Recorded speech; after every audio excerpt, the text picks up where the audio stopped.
Okay, this is chapter 19. We are starting the section now where we will be looking at the different groups of microorganisms and the specific diseases that they cause. So in chapter 19, this is focused just on the gram-positive bacteria that are pathogenic for humans. Remember, your gram-positives obviously are going to look purple when you do the gram stain. We often tend to subdivide them into one of two groups, and that's based on their DNA, whether they have a low GC ratio or a high GC ratio. Remember, GC is referring to your guanine cytosine of the DNA. So first we'll start with Staphylococcus. Staphylococcus is in and on everyone. It's an opportunistic pathogen. You can find it on a lot of different surfaces, not only on you, but also on inanimate objects. Classically, this is what it looks like, has that grape-like cluster to it, and obviously it's going to be spherical, as you can tell by the name coccus in it. So Staphylococcus, the genus is classified as facultative anaerobes. As I just said, they look like little grapes. They're non-motile. One thing that's unique to them is they are very tolerant of salt, so they can survive on your skin. This is something we can use in the lab, is to grow it on mannitol salts agar. It's the only genus that's going to grow on it. They're also fairly tolerant of desiccation, which is drying out, of heat and radiation, so they can survive on surfaces fairly well. Two main species are known as human pathogens. This would be your Staphylococcus aureus and your Staphylococcus epidermidis. Staphylococcus aureus is the more virulent of the two strains. Depending on where it infects and the conditions there will determine what type of disease you end up with. Staphylococcus epidermidis is a normal bacteria found on your skin, and it's opportunistic. So it's normally on your skin, won't cause a problem, but if it gets in, is able to penetrate that barrier, then it can cause problems. You don't need very many individual bacteria to cause the disease. So how are they able to cause the disease? What's the pathogenicity? Staphylococcus often produces structures that help it to hide from the macrophages that carry out phagocytosis. They also produce enzymes that will assist them into further penetration of the body and to elude your immune system. And then they can also produce toxins. Some of the structural defenses that it has is, number one is protein A.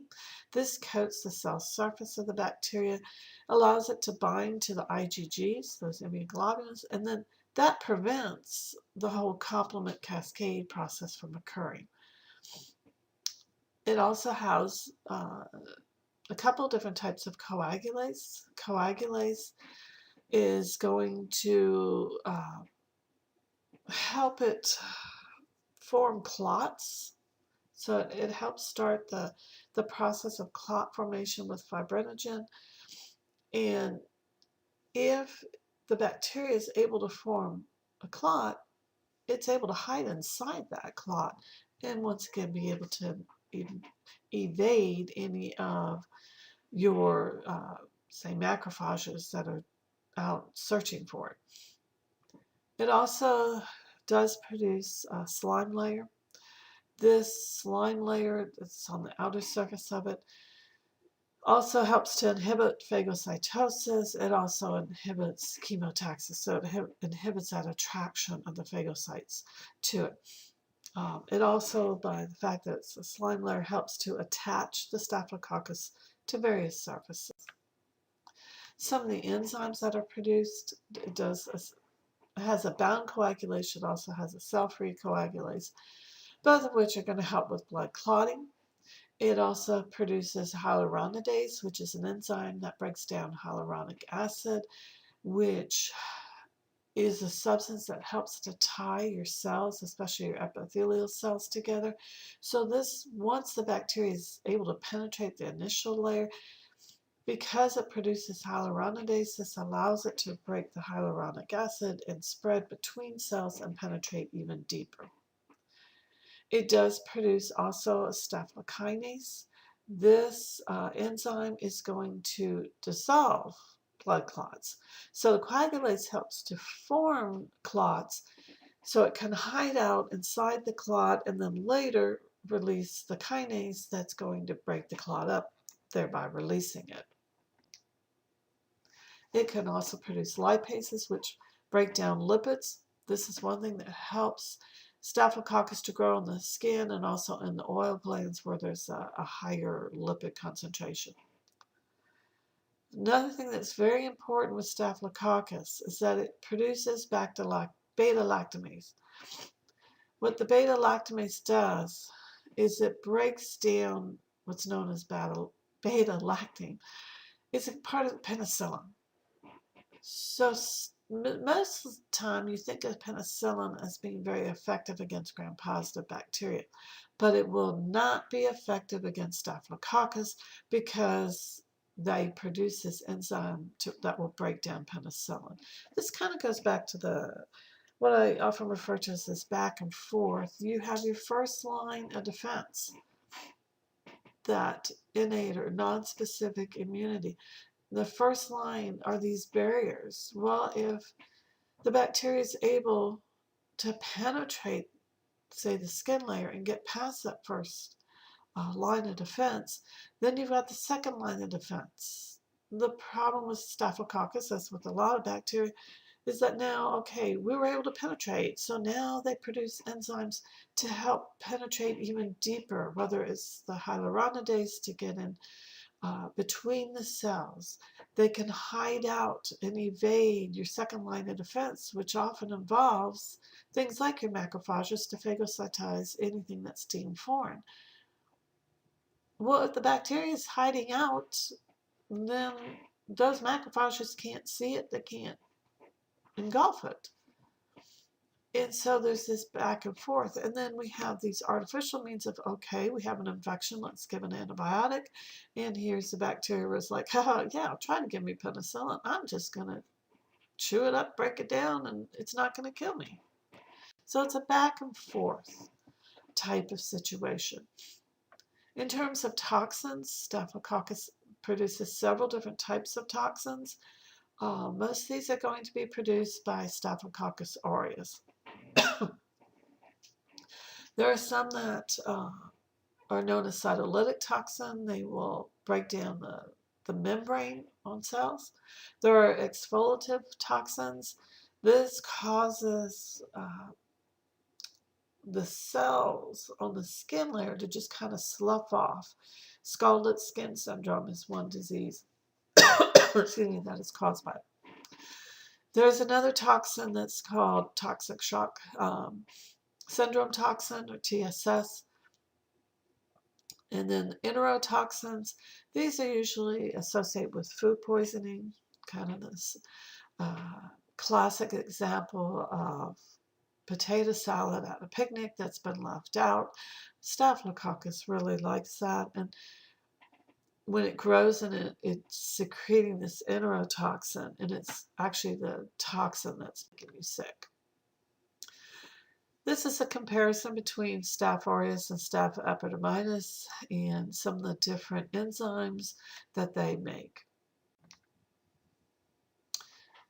Said earlier, Staph epidermidis is found everywhere on human skin. It's an opportunistic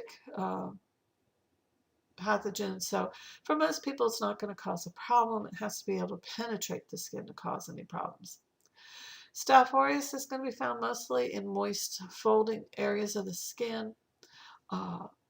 Both of these can be found upper respiratory, the GI, urogenital tracts in humans. To help prevent infections, hand washing and aseptic techniques are great. Hand washing, you're going to see over and over, does a huge amount to help prevent infections.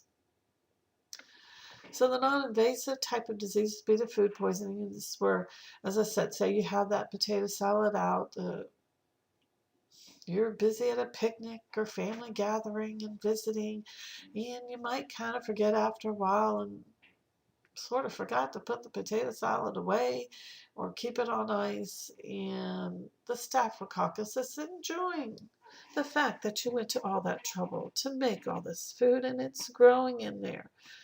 It's secreting the toxin. And then, like I said, you ingest the food. Some people will refer to this more as a food intoxication. It's where you get into somatics on it. Either way, whether you want to call it food poisoning, some people will distinguish food poisonings where you have to actually ingest the bacteria versus food intoxication where you're ingesting the toxin that was secreted or released into the food. Either way, you're not going to be feeling very good in about 8 hours. Cutaneous diseases, this is various skin conditions. Once again, this is non-invasive, it's on the surface of the skin. And examples of that are scalded skin syndrome and impetigo. This is an example of the scalded skin syndrome that I mentioned a bit ago, where the exfoliative toxins are released and you just get the sloughing off. It looks really bad, and keep in mind your book shows the worst case scenarios. The person will recover, and usually there's no scarring with it. An example of impetigo. In terms of some systemic diseases where it's affecting the entire body, toxic shock syndrome is an example of this. Staphylococcus will produce a toxic shock syndrome toxin that's absorbed into the blood. Thereby, once it's in the blood, it goes everywhere in the body. It will trigger fever.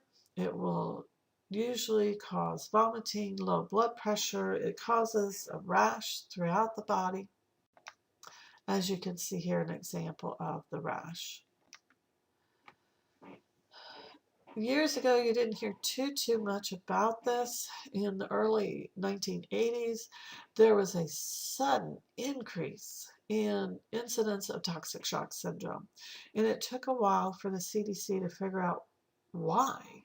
Why did you have this sudden increase? And what it was finally traced back to, epidemiologists were able to determine just prior to this huge peak, there was a company that came out with super absorbent tampons. And unfortunately, they were able to associate the use of those super absorbent tampons with the rapid increase in toxic shock syndrome.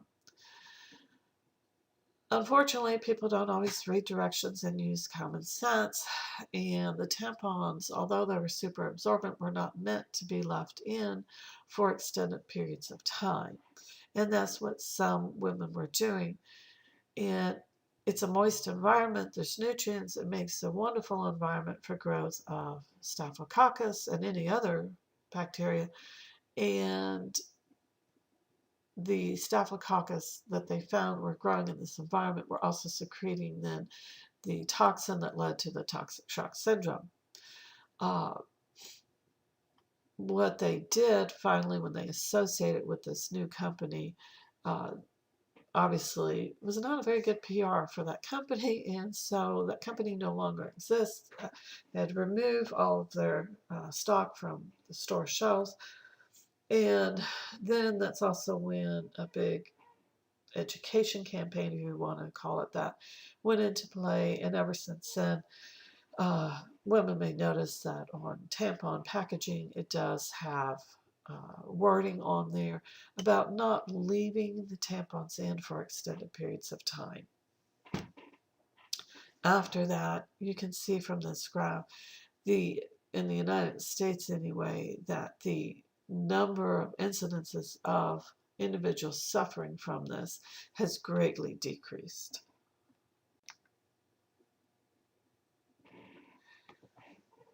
Once the Staphylococcus is in, if it certainly has gotten into the blood, there are additional problems that can arise because once it's in the blood, it goes anywhere.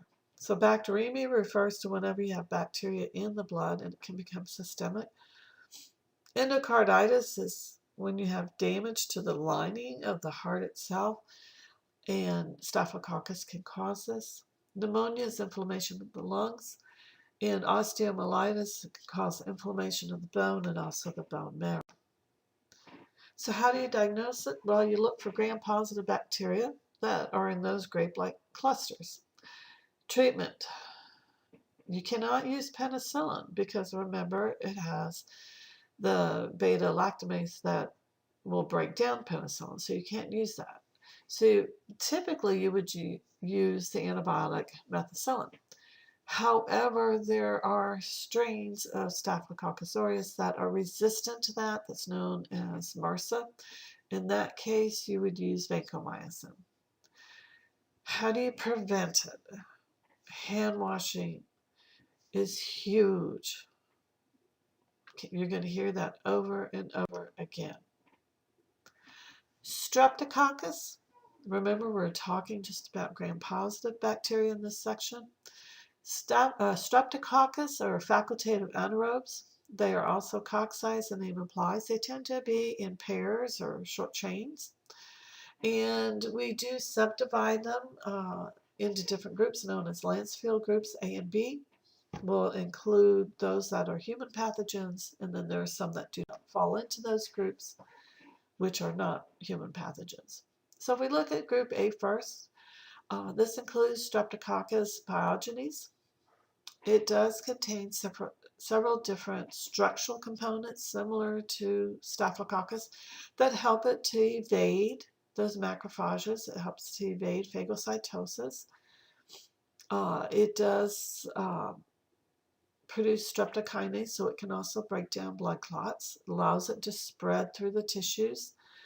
It does produce some deoxyribonucleases, which are going to help, if pus is formed, it helps to break it down. That's going to help facilitate the spreading of Streptococcus.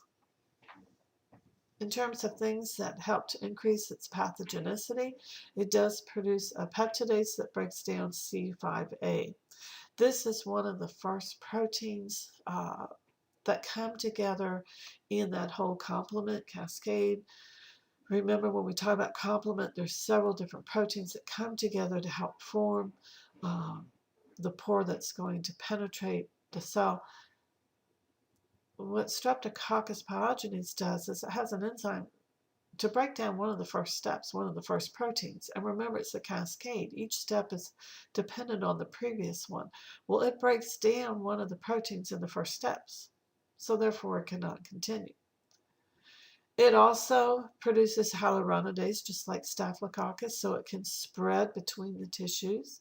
It also produces some toxins. They're called pyrogenic toxins because they will stimulate fever.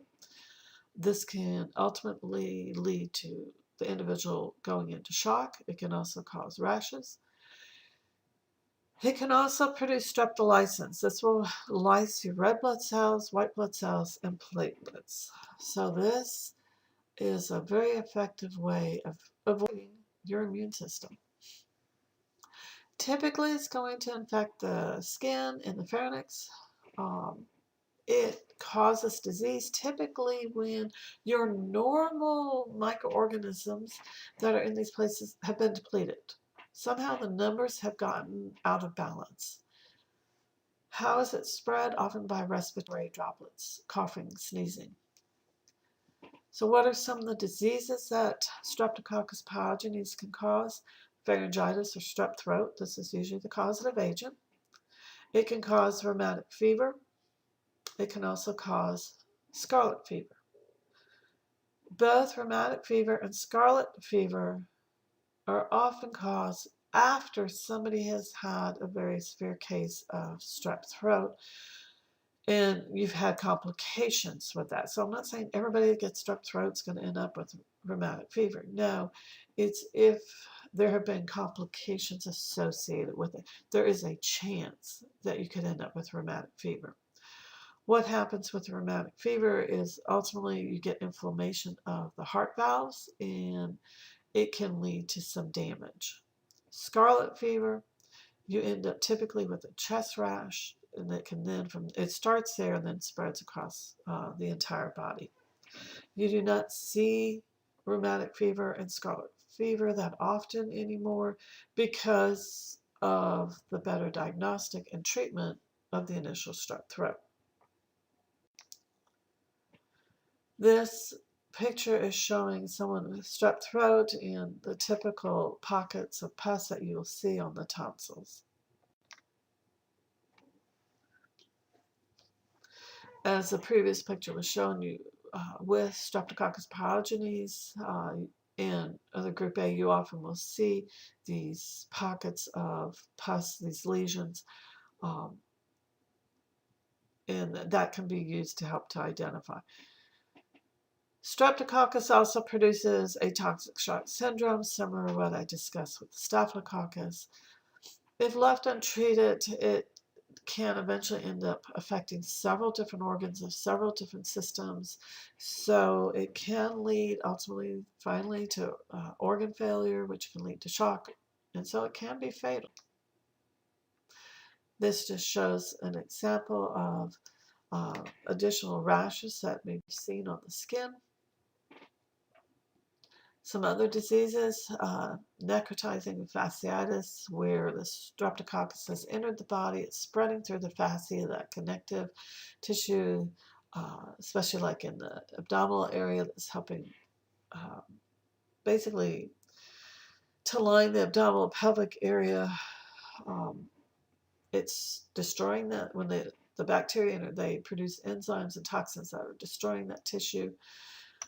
It can also cause diseases in the kidney, infection around the glomerulus, which is where the filtration process starts, of filtering out toxins from the blood and the formation of the urine.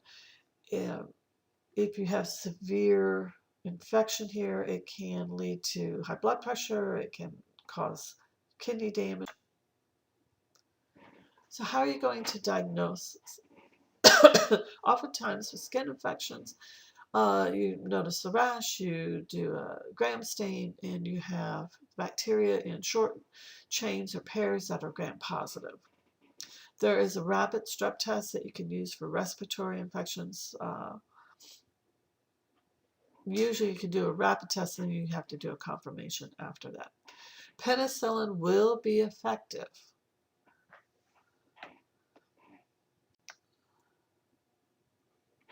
Your group B, because you have the Lancefield group A and Lancefield group B, how do you distinguish the two?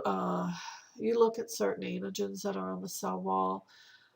You also look at, when you grow it on a blood plate, the amount of beta hemolysis. Group A, it typically has a very large, wide zone of beta hemolysis. We have complete clearing of those red blood cells. In the group B, you still have beta hemolysis, but it's not as large a zone as what you would see with the group A. In terms of pathogenicity, there are some enzymes, they're not as well understood as with Streptococcus pyogenes. Group B can often infect, say, newborns that don't have specific antibodies yet. They will eventually colonize the GI tract, genital, and urinary tracts. They can cause wound infections.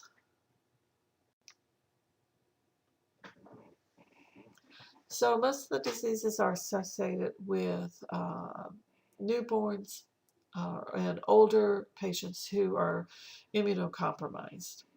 You can treat with either penicillin or ampicillin. Oftentimes they will use penicillin as prophylactic treatment during childbirth to try to reduce the infection of the newborn. This lists a couple of other beta hemolytic Streptococcus species, not as ubiquitous. They're not as common as probably Streptococcus pyogenes is going to be the most common one that you would come in contact with. Penicillin, once again, is effective in treatment. With the alpha hemolytic group, These are often referred to as the Viridians group because when you grow them on a blood plate, there's a little bit of a greenish pigment. That's what you see with the alpha hemolysis. They tend to inhabit, as you can see, the mouth, the pharynx, GI tract, genital tract, urinary tract. These are opportunistic pathogens. So typically in a nice healthy individual, as long as things remain in balance, you don't see any problems. Now, if they enter into the blood, you can have problems with meningitis, endocarditis. They are the causative agent, or one of causative agents for things such as dental caries as cavities and dental plaque, that's the buildup of the tartar on the teeth. So without proper oral hygiene, you can have issues with them. As you can see here, excessive. Once again, keep in mind they tend to show the more extreme cases of the cavities here caused by the Streptococcus infection. Streptococcus pneumonia, this usually in pairs. So you don't see it in chains, it'll be in pairs. They will cause alpha hemolysis when you grow them on a blood plate. They do have a capsule around them, as you can see here.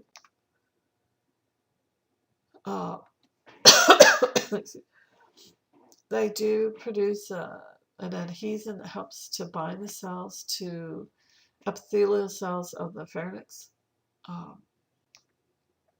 So they're going to be found in the mouth and the pharynx of most of humans that you would test. So they're just hanging out there. They only cause disease when it gets down into the lungs. Once again, most people at risk would be young children and the elderly. So this is a case of, once again, opportunistic from the standpoint, yes, it's normally in the mouth, it's normally in the pharynx, it's not causing any problem there, but location is key. You put it someplace else, such in this case in the lungs, and then it can cause a problem.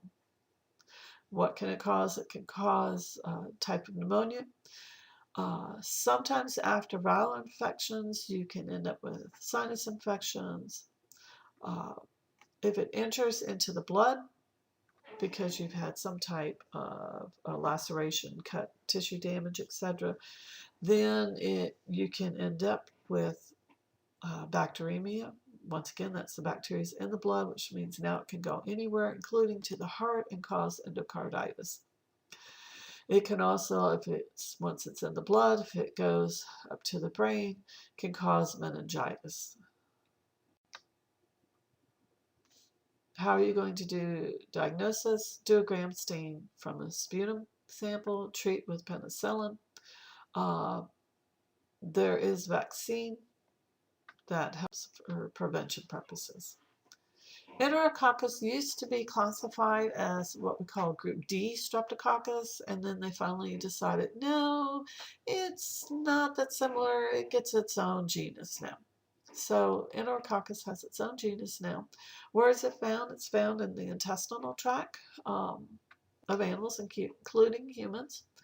So this is a sample, you can see it where it's not supposed to be, which is in a lung sample here. It naturally is in the intestines. There's two species that do cause diseases in humans, Enterococcus faecalis and Enterococcus faecium. They tend to form short little chains, maybe in pairs. They do not have a capsule around them.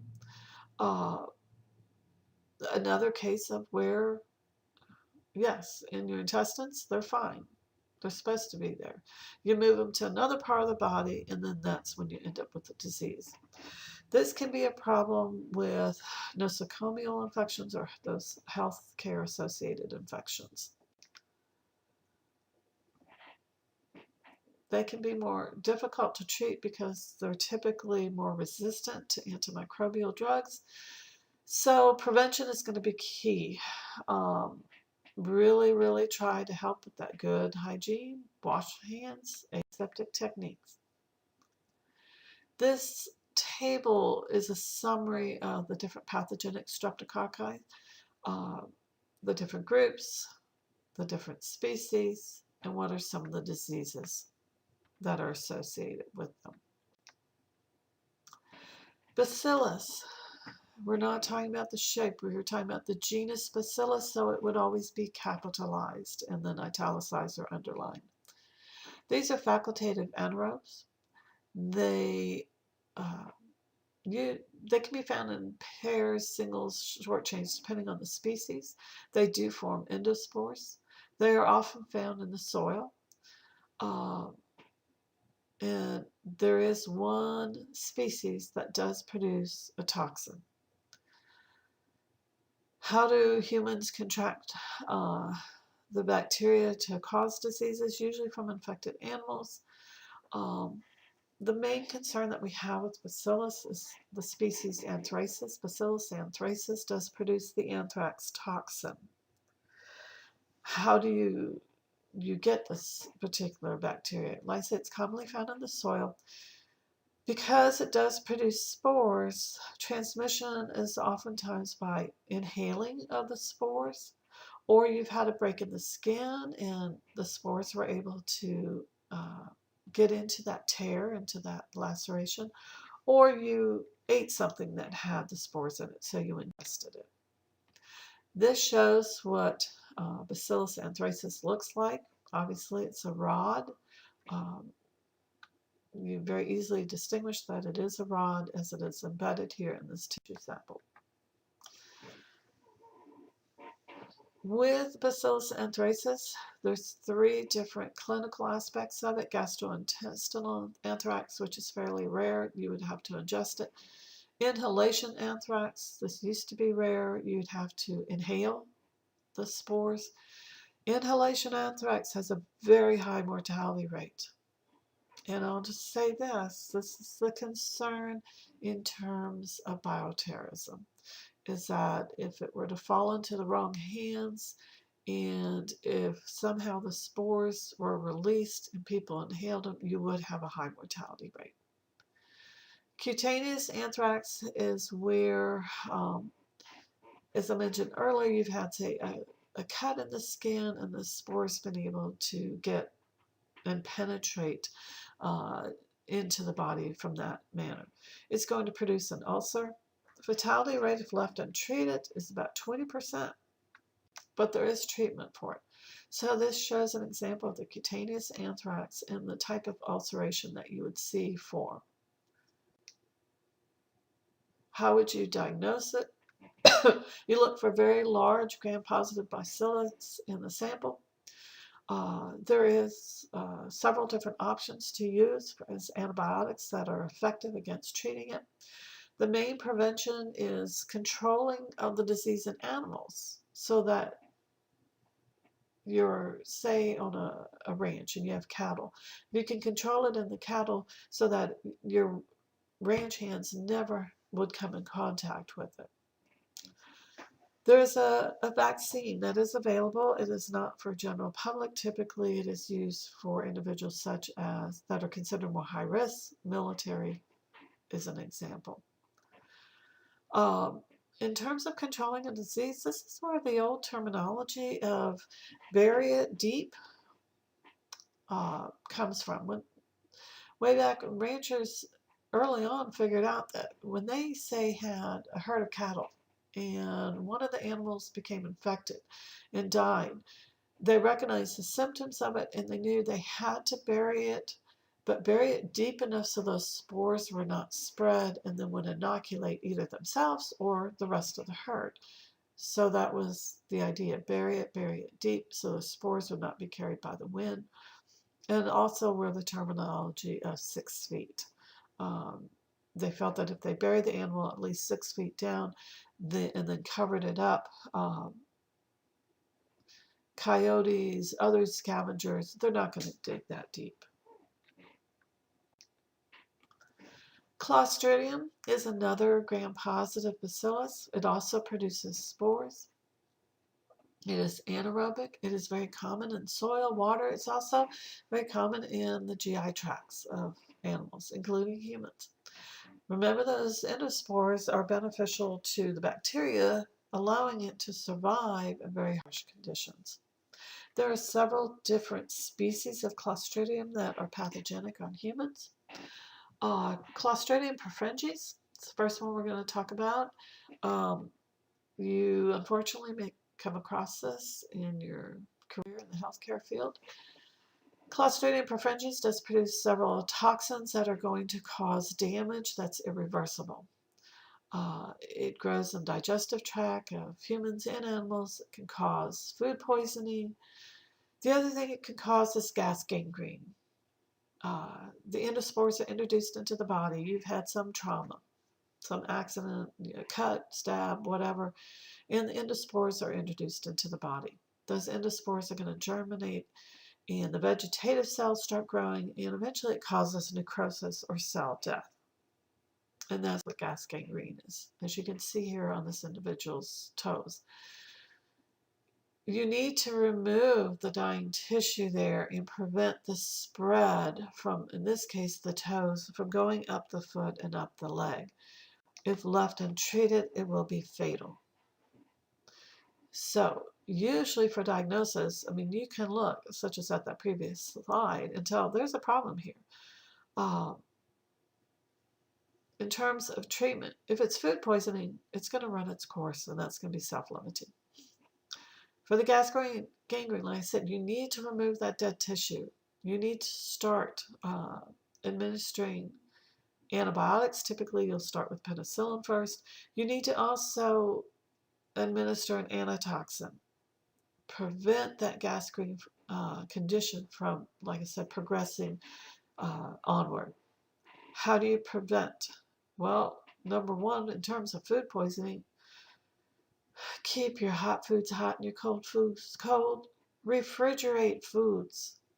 Don't leave them sitting out for long periods of time. In terms of gas gangrene, clean the wound as soon as possible after an injury has occurred. Wash it out. Clean out that wound properly. Don't allow dirt and, oh, I'll deal with it later. No, the healing process is going to start right away. Very quickly, the body's going to start trying to form a scab. You need to rinse that area and clean it properly before the scab has been formed so that you prevent the spores from ever being able to germinate. Another species, and we're seeing more and more of this, is Clostridium difficile. Some of you who already work in the healthcare field may be familiar with, we just abbreviate this as C. diff. It does produce some toxins. It also produces the hyaluronidase enzyme, which allows it to spread between cells. It's often found in the intestines. It's an opportunistic pathogen. We find oftentimes you have patients, if they're taking a broad spectrum antibiotic, it's going to be killing a wide range of not only pathogens, but your normal flora there, and that will allow things, once again, to get out of balance, and C. diff is one that's going to take advantage of that. A minor infection may just be a severe case of what we refer to as explosive diarrhea. Serious cases, what happens is you have a massive infection, and this can actually become life-threatening. So how do you diagnose it? If you can isolate any of the organisms from the feces, if you're in the healthcare field for a while, you tend to notice other little things, such as tends to have a very characteristic smell that's not good. I have known people who have worked in the field, and they get to the point where, as nurses, they can just by smell, okay, I know this patient has C. diff. You would still obviously do the diagnosis on it. Treatment, if they're on a broad spectrum antibiotic and it's just treating a minor infection, stop it. You can treat C. diff with antibiotics that are selective against it. Once again, prevention, proper, good hygiene. Clostridium botulinum. This is another one of the pathogenic species. It's found commonly in soil and water. Once again, it's anaerobic and it does form spores. When those spores germinate and the vegetative cells are growing, they can produce a toxin, which is known as the botulism toxin, that causes the disease botulism. These toxins, there's several different parts or varieties of the toxin. This is the most severe or deadliest toxin naturally produced known to man. So you need to be very, very careful with this. What does the toxin do? It will bind to the neurons, and ultimately it's going to prevent muscle contractions from occurring. So the neurons, as you can see in the far left of this diagram, the neuron comes down and it's going to innervate a muscle cell. And in the middle picture, you can see under normal conditions, there's the synaptic cleft, that space between the muscle, and which is red, and the neuron, which is shown here is in yellow. Under normal conditions, that nerve impulse or action potential is coming down the nerve. When it reaches the end, it is going to stimulate those vesicles, those little circles with the green dots. The green dots are representing acetylcholine, which is a neurotransmitter. Under normal conditions, when that nerve impulse hits the end of the nerve there, it will stimulate those vesicles to release the acetylcholine, which is going to diffuse across the synaptic cleft and bind to receptors on the muscle. And then that's going to start the process on the muscle side for a muscle contraction to occur. What happens with the botulism toxin, that nerve impulse may still come down the nerve, but the toxin is going to prevent the release of the acetylcholine. It doesn't allow the vesicles to release it. If you don't have any release of acetylcholine, you will never get a muscle contraction. It's considered a form of paralysis because you never get muscle contractions. You can have all the stimulus coming down, but nothing is going to happen. So what happens with this? This is where we call it intoxication, because it's due to the botulism toxin. Once again, you don't necessarily have to ingest the bacteria. You ingest the toxin. Now, you may also have the bacteria in the mix there. Foodborne. You are eating something that has the botulism toxin in it. If nothing is done, this could lead, depending on where the toxin goes, if it's affecting, say, the area around your diaphragm is a muscle. It is necessary for you to breathe, to inhale, or the external intercostal muscles along the ribs. If it's in that area, you can end up dying from suffocation, asphyxiation. You cannot breathe anymore. Infant botulism, once again, this is often from the ingesting the endospores.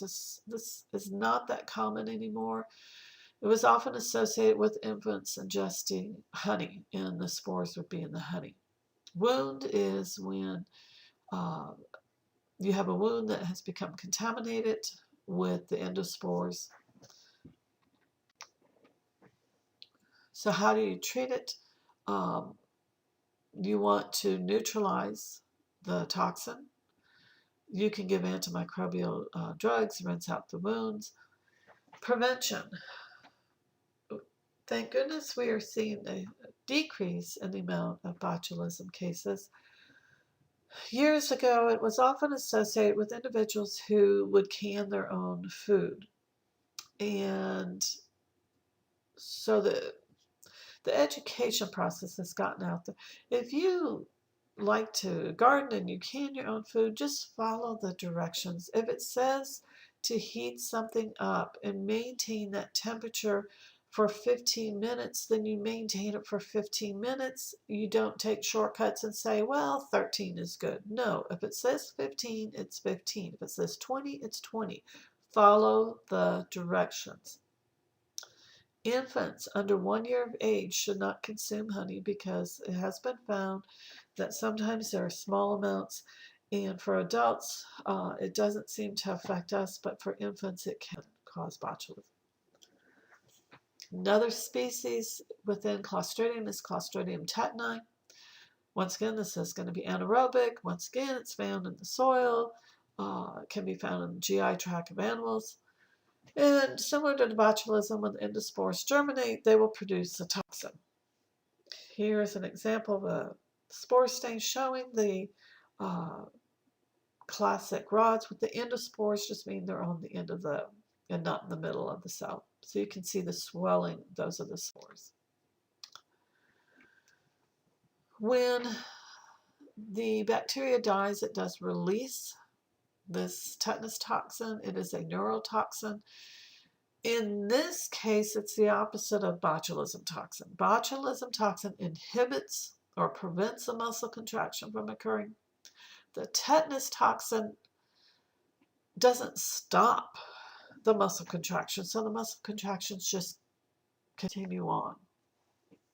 So normally, once again, that neuromuscular junction area, you're producing and releasing that neurotransmitter. It will eventually be broken down. There's also an inhibitory neurotransmitter that's going to help break down and slow down and stop the contraction. What happens with the tetanus toxin is that it essentially stops the inhibitory action. So the muscle contraction just continues on and on and on. What we often see is initially with the jaw and around the neck muscles, which is why this is commonly referred to as lockjaw, that those muscles are contracting. You cannot open the individual's mouth. This can spread to other areas throughout the body. Excuse me. And if left untreated, it can die. The individual can die. Usually now it is seen in your underdeveloped countries. There is a very good vaccination program to help prevent this, certainly in our country. This shows a baby that has tetanus. You can see from the picture, like the arms, how the muscles are contracted, very rigid. You can even see how the back of the baby, the muscles are contracted, and you have that abnormal curvature now of the back. So how do you diagnose tetanus? By that characteristic contraction of the muscles. How would you treat? Number one, goes back to any type of wound, clean it well. You want to remove those endospores. You can administer drugs, either antimicrobial drugs and also antitoxin. How do you prevent? Like I said earlier, there's a good vaccination program.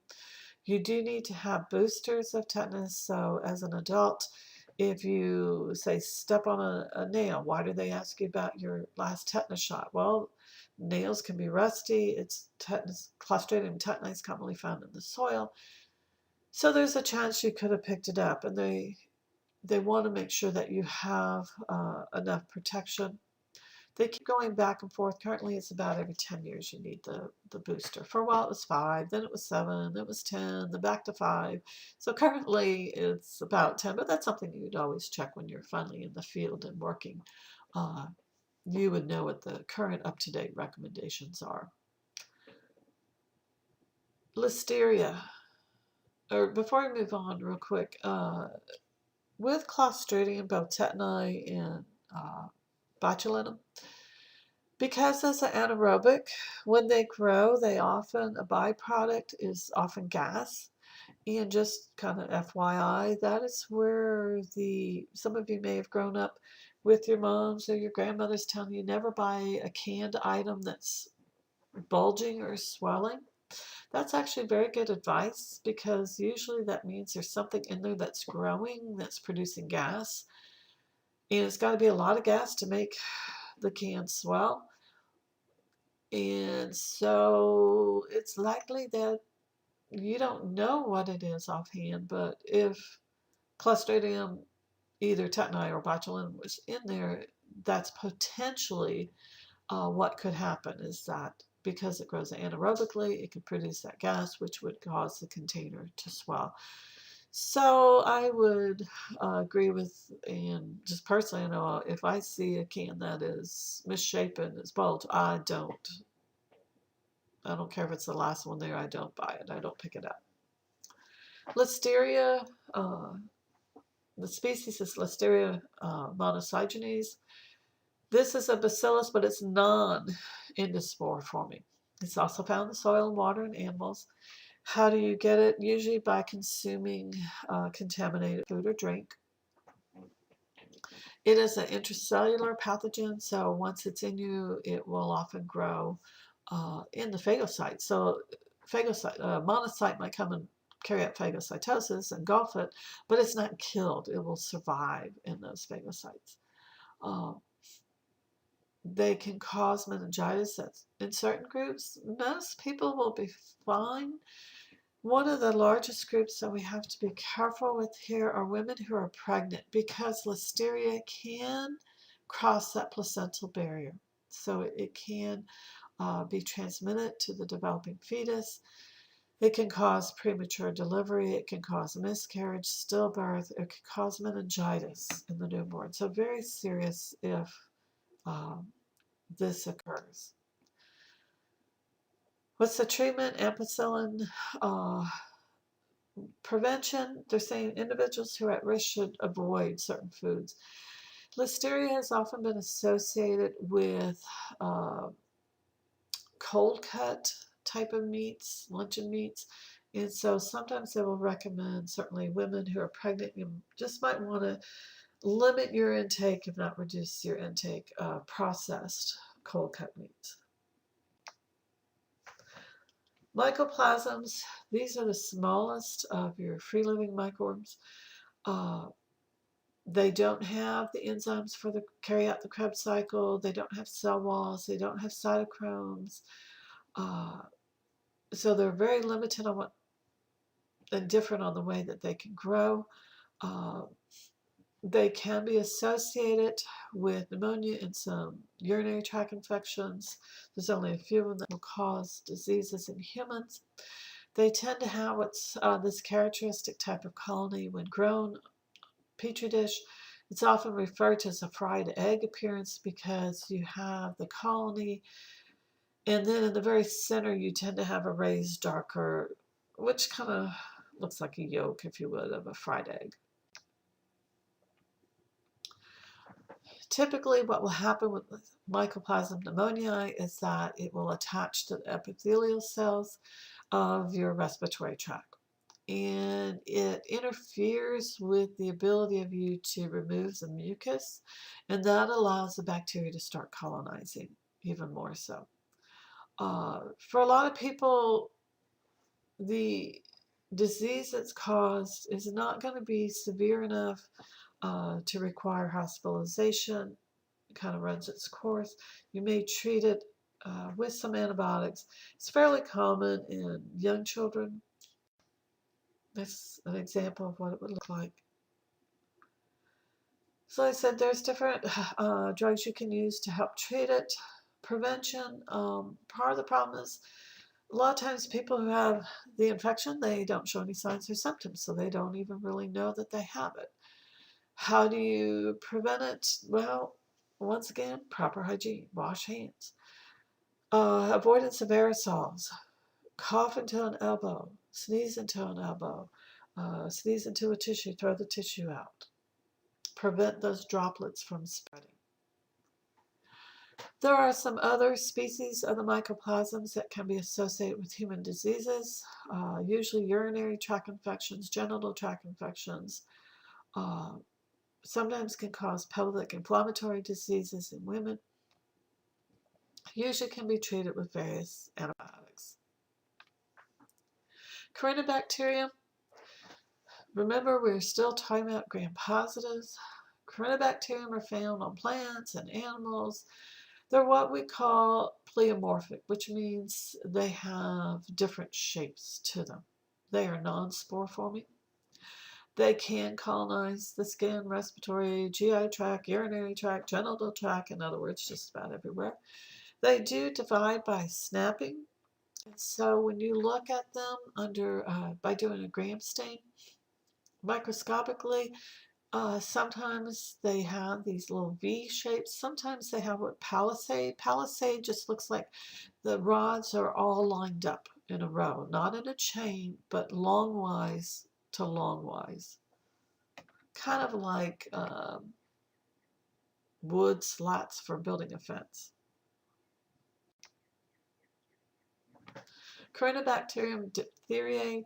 This is your one species in here that's going to be your most concern. It causes diphtheria.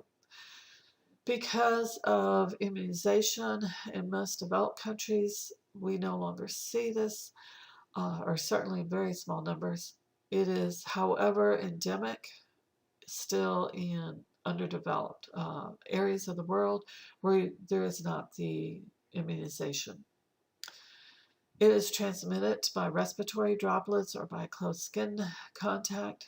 It does produce a toxin, and that's what's causing a lot of the problems.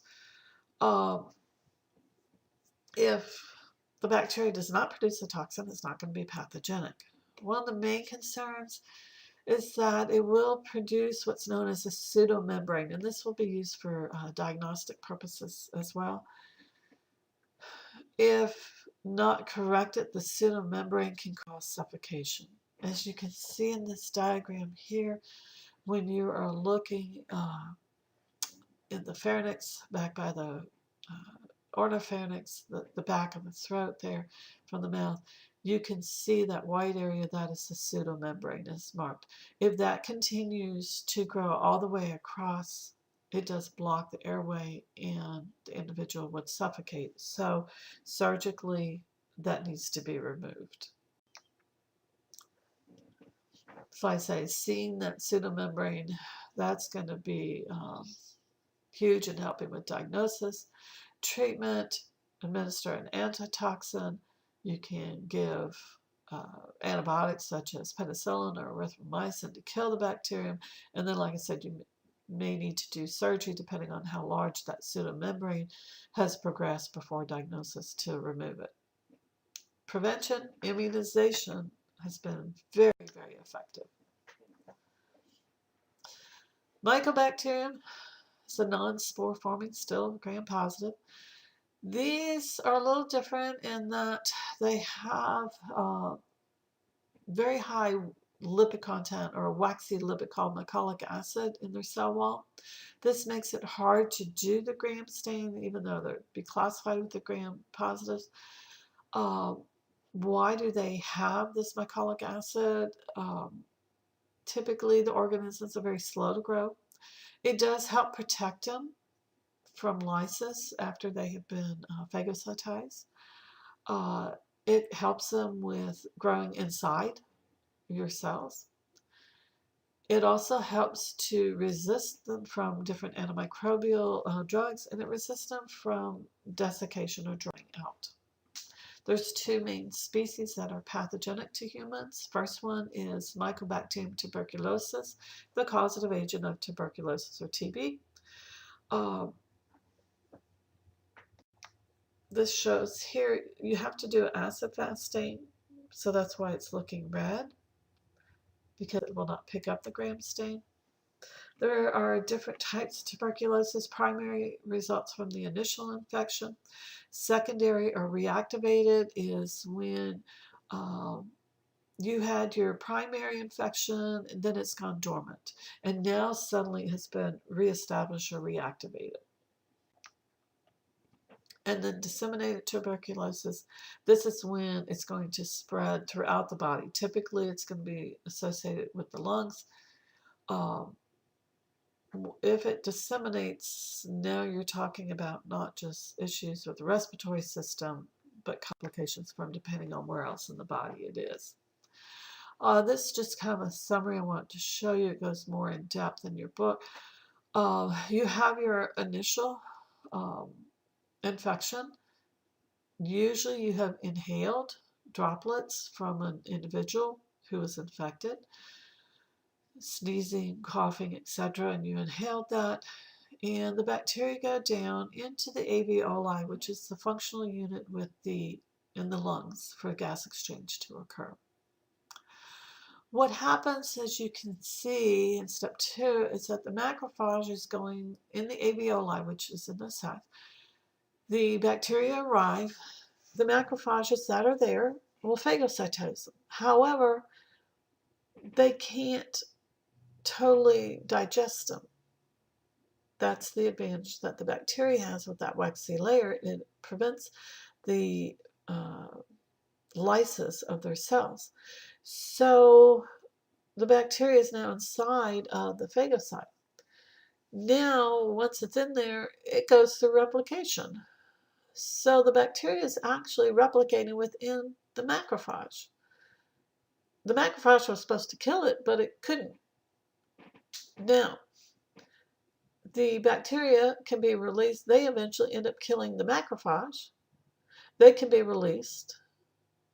And then, in fact, new macrophages start replicating. And so this continues on and on through these steps of where, once again, it all initiated with you inhaling it. And then the initial bacteria that were inhaled were engulfed by the macrophage, which then, as you can see, it's engulfed here, ends up dying. And then other macrophages come. They engulf the released bacteria, which then replicate in another one, then a release, and this continues on. You end up forming what's known as this turbuncle, this little vesicle, or almost like a clot, that now has collagen fibers around it. They're tightly packed in there. Now this takes several months for this to form. If you look at a slide, you can see them in there. Then, as more and more cells are deposited in there, eventually the cells in the center are going to start to die. They're going to release the Mycobacterium. And then you get this tissue that is kind of this consistency of cheese, because you've got protein and fat that's being released by the dying cells. And it's often referred to as a stalemate. So now it's kind of, you're in a dormant stage. But notice one thing with this alveoli. With this turbuncle in there, that is taking up space. That areoli sac should be empty. That's where gas exchange occurs. So this is why an individual that has TB, it's going to affect their overall lung capacity. Why? Because you've got these turbuncles that are taking up space in the alveoli that the air can no longer take. And then eventually, with a secondary infection, when it's reactivated, it's typically when these turbuncles rupture. Basically, it's like spitting out the Mycobacterium, which now are free to go because the alveoli, it's not showing here, but it's surrounded by capillaries, so it can easily get into the bloodstream and then go anywhere in the body. And as you can see in the upper right picture, a picture of the TB lesions found in the spleen now. How did they get there? Well, it was able to go through the blood once it ruptured out of the alveoli. Cases, as compared to 100 years ago, have been declining in the United States. Some areas, they've started to rise again. One problem with treating TB is that many strains are drug resistant. And so that's a new issue trying to deal with. And treatment of it, diagnosis first is usually you'll do chest x-rays to identify someone that has an active case. You can do the tuberculin skin test to identify if somebody was exposed, and then do the chest x-ray to confirm. Treatment, because the bacteria are inside the macrophages, most antimicrobials aren't going to be that effective. Usually you have to do a combination of therapy that is months. Years ago, it used to be 18 months, and it's down to about 9 months. So it's a long-term treatment, and that is often very difficult to keep a patient continuing to take that medication for so long. How do you prevent? Well, there is a vaccine where it could be used where TB is very common, excuse me, and avoid inhaling the droplets when you know you're working with a patient that has active TB.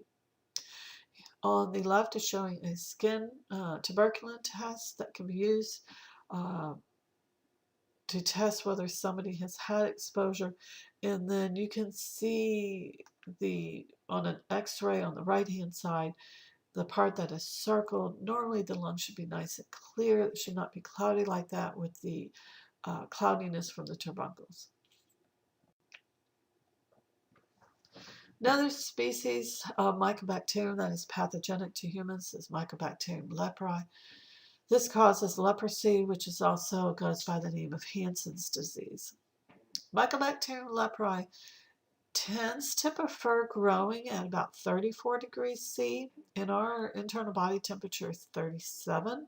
So therefore, it likes to grow on cooler areas of the body, which is typically on the extremities. So on the fingertips, on the toes. This bacteria, we know it is the causative agent. However, we still have not been able to grow it by itself in pure culture. The only other hosts than humans are armadillos, and it's a specific species of the armadillo. For research purposes, they can grow it in armadillos. They can also grow it in the foot pads of white mice. That is the only way they can grow it for research purposes. Once again, there's two different forms of the disease. Tuberculoid leprosy, it's not progressive. And usually it doesn't progress because you do have a fairly good immune response, relatively speaking, to it. The more virulent form is due to a weakened immune system. Only about 5% of the population worldwide would even be susceptible to this form of leprosy because you have to have a weakened immune system. That much we do know. How is it transmitted? They don't know 100%, but it appears to be close contact, but over a long period of time. It can result in deformities.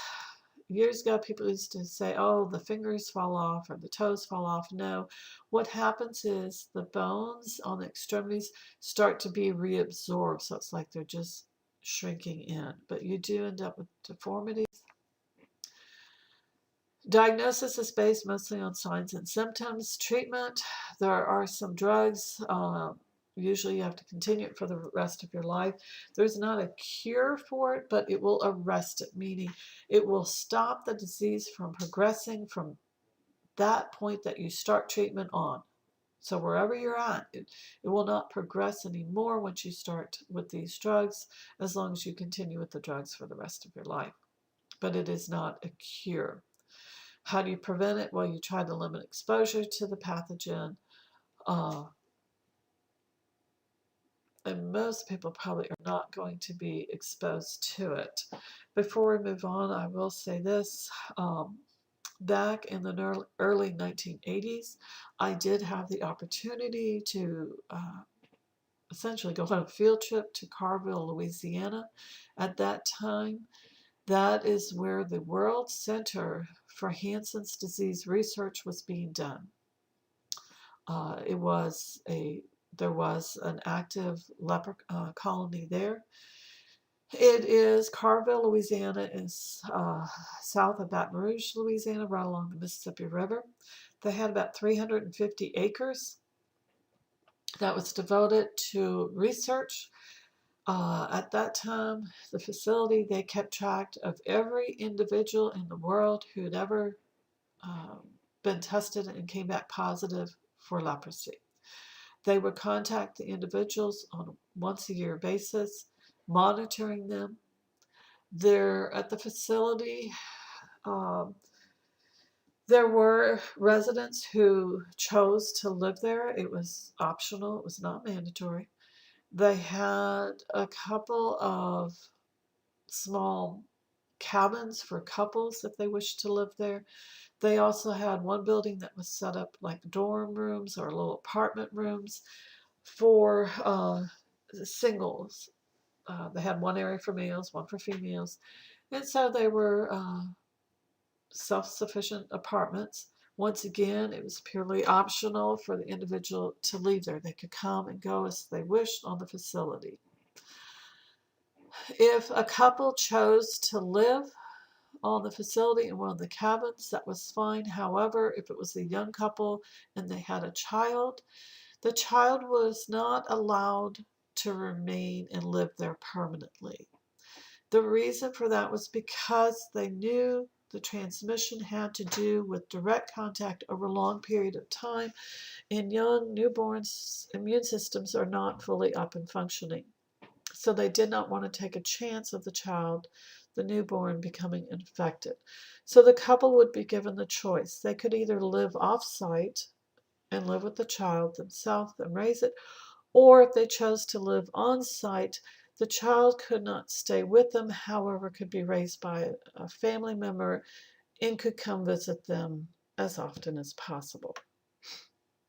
The facility was totally self-sufficient. They had a huge farm on the area, so they provided their own food. They had a cafeteria there. They had a movie theater, a bowling alley. The Sisters of Charity helped to run the facility, along with the Department of Health, and there was the research center that was also there. It was kind of almost like stepping back in time to like about the 1950s in a way, the way it was built.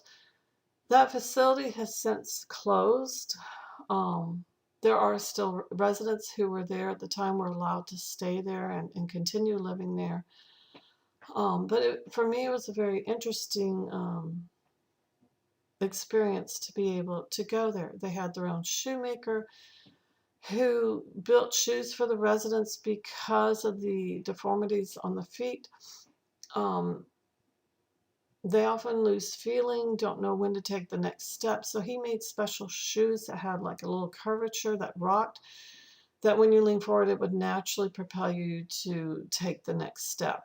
He also, way before Velcro was common in the general public, made shoes with Velcro fasteners instead of ties, since a lot of individuals could not, they didn't have the dexterity to tie a shoelace. They taught them, occupational therapists taught them certain things because, once again, with the hands, they often lost nerve feelings. If you're cooking and you need to remove a pot or a teapot or something from the stove, no matter what, you always put oven mitts on because you may not feel that it's hot until you smell burning skin. One of the tour guides that took us around, a very entertaining, happy woman, made a comment. She goes, "I can do everything you can do. I just might do it a little bit differently. That's all." So it was a very interesting thing to go into. Like I say, the medications that the individuals are given will stop the disease at the point it's at. So that's why they say it will arrest it, but it is not a cure. There are some additional Mycobacterium species that can cause some infections, typically with individuals who have a compromised immune system. And usually it's, how do they get it? It's from ingesting contaminated food or water. Bacterium are small anaerobic rods. They're often found on the skin. They can be the cause of acne in adolescents and young adults. Usually it's an opportunistic pathogen. You can use antimicrobial drugs in severe cases, but usually no treatment is necessary. And this is just showing the progression of the acne, where initially the bacteria tend to infect the hair along the oil glands of the hair follicle. And then you get inflammation, which kind of swells over the pore, blocking it. You end up then with increased oil because it can't be released because the inflammation or swelling has closed the pore. And then the bacteria are loving this and growing there. The leukocytes are trying to get there and attack the bacteria. Now you end up with dead and dying bacteria, dead tissue. You still have all the excess oil there, and eventually form the pustule, which is basically forming the cystic acne there. You may end up with scar tissue, depending on how severe this is. Neurocardia are common inhabitants in the soil. Once again, they produce opportunistic infections, either inhaling it, introducing it into under the skin because you've had a cut. As long as that outer layer is not breached, there's no problem with it. Diagnosis, usually by looking at the samples. You can look on the previous slide, some of the diagnostic, what does it visually look like? Treatment. For most individuals, you can start with antibiotics. Long-term immunocompromised, it's going to be a poor process because they're already dealing with the issue that's making them immunocompromised. Any long-term treatment's going to be very tough on them. Prevention, avoid exposure to it in the soil. Actinomycetes, these are often found in human mucous membranes. So once again, can be opportunistic if it somehow is able to break through the mucous membrane. Severe cases, you end up with abscess that must be treated. Surgical removal of that infected tissue, administer typically penicillin. Prevention, once again, use good oral hygiene. So this is sums up for the gram-positive bacterium.